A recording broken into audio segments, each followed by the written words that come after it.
Itanong ko lang dahil nung nakapanayam namin itong si Mayor Mike Ram, ang nabanggit niya, hindi niya alam kung ano yung kaso kasi wala siyang kopya nun, yung reklamo, kahit na yung investigasyon, di niya rin alam kung meron bang investigasyon na nangyari. Pati rin yung suspension sa kanya, nalaman na niya, wala siyang kopya, nalaman na lang niya sa kanyang kakilala na nakabasa din dito sa mga ulat na ito, sa diaryo or sa online man. Pwede bang ganun proseso pag ikay sinampahan ng kaso dyan sa ombudsman? Well, hindi ko pa nakikita ang dokumento, no? Pero parang nangyari, meron ng demanda na hindi nakarating kay Mayor Mike Rama at nagkaroon ng desisyon ng ombudsman na magkaroon ng preventive suspension ng 6 na buwan, no? Alam mo naman, 1 taon na lang ang terminang natitira sa ating mga lokal na opisyales, sususpendihin mo na 6 na buwan, para baga sinabi mo na mahirap nang manalo sa susunod na eleksyon. Pero sa tingin ko naman, sa kaso ni Mike Rama at sa kaso ng governor ng Davao del Norte, alam ng kanilang mga constituents na ito'y kabahagi lamang ng panunupil ng karapatan at talaga naman bullying tactics sa mga susuporta doon sa mga tumututol sa charter change, no? At sumisigaw na ang kagustuhan ng mga taong bayang Pilipino ay ang kapayapaan at hindi ang giyera. So, well, legally, may ganyang kapangyarihan ng ombudsman. Kaya nga po siguro dapat balangkasin muli ang ombudsman's law. At sa tingin ko, yung mga motu proprio na preventive suspension, hindi naman dapat umabot ng 6 na buwan, considering na ang mga termino ng mga lokal na opisyales ay 3 taon lamang. Pag tinanggal mo yung 6 na buwan niya, parang 1/6 ng termino ay nawala na, no?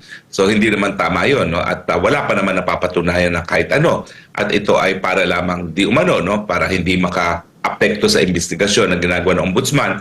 At sa kadalasan naman, wala akong alam na investigasyon na ginagawa talaga ng ombudsman, no? Pagkatapos ang preventive suspension, parang suspended ka lang at mag-antay ka hanggang ikay makabalik patapos ang 6 na buwan. Pero attorney, nakikita niyo po ba na itong pagsuspende kay Mayor Mike Rama may kinalaman din doon sa pagsasagawa ng maisog rally o pagsuporta niya kay o pagiging malapit kay Pangulong o dating Pangulong Rodrigo Duterte? Well, napakahirap isipin na walang kinalaman. Kasi nga parang coincidence ba yan? Nakakaganap lang na maisog rally sa Cebu at talaga namang sinusupi lang lahat ng mga maisog, no? Tinatakot ang mga taong bayan at tinatakot din ang mga lokal na opisyales laban sa pagtutulungan, no? Itong nangyari sa Dumaguete na nauna nang nagbigay ng rally permit at binawi ay patunay na talagang meron talagang utos na nanggagaling at ako'y walang kaduda-duda na nanggagaling ito sa pinakmataas sa Malacanang na ang mga lokal na pamahalaan ay dapat wag magbigay ng mga mayor's permit sa mga maisog rally na ito nga po ay panunupil sa karapatang pantao naman magsalita at magtipon-tipon ng mapayapa, no? So, pasensya na po, pero napakahirap isipin na wala pong kinalaman yan, lalong-lalo na itong mga kasong ito ay di umano yung mga empleyado na nagrereklamo lamang sa pagkakalipat sa kanila ng opisina na hindi naman sila natanggal, no?